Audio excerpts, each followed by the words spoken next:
तो दोस्तों मनोज तिवारी ने गजब का होली गाना ला दिया। होली गाने के बारे में बात करने वाले हैं इस वीडियो में, तो वीडियो को लास्ट तक देखते रहें। और जो लोग मेरे चैनल को अभी तक सब्सक्राइब नहीं किए हैं वो लोग कर लें, क्योंकि हमारे चैनल पर भोजपुरी का हर खबर सबसे पहले आता है। तो दोस्तों आप सभी को बता दूं, आज मृदुल म्यूजिक के यूट्यूब चैनल पे मनोज तिवारी का एक नया गाना आप सभी के बीच रिलीज किया गया है, जिस गाने का नाम है होलरिया।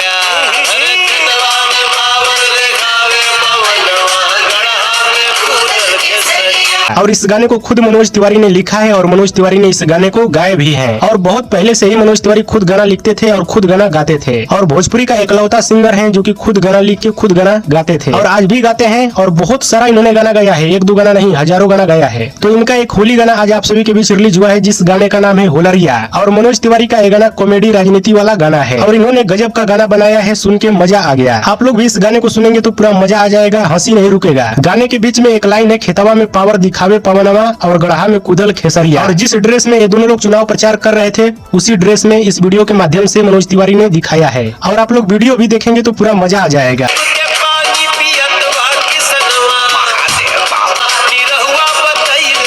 हाँ तो दोस्तों ये मनोज तिवारी का कॉमेडी होली गाना है और बुरा न मानो होली है, क्योंकि होली में इस तरह का चलता है, परंपरा है। हाँ तो दोस्तों जो लोग गाना नहीं सुने जाकर सुनिए, सुन के देख के बताइए गाना कैसा लगा। पवन सिंह का राज्यसभा जाना लगभग तय हो गया।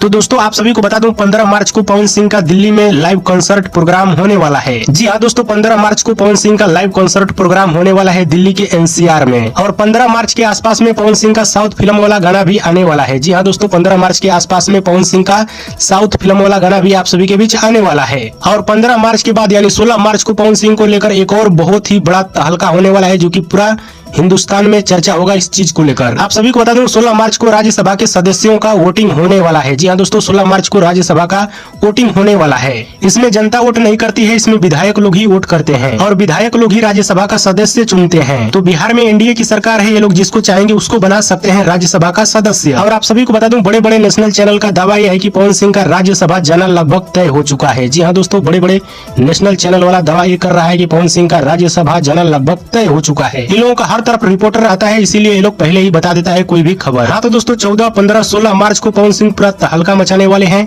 खूब ज्यादा चर्चा होने वाला है पवन सिंह को लेकर मार्केट में। तो बाकी पवन सिंह का ये अपडेट आप सभी को कैसा लगा नीचे कमेंट बॉक्स में जरूर बताइएगा। वीडियो पसंद है तो ज्यादा लाइक करें, कमेंट करें, शेयर करें, सब्सक्राइब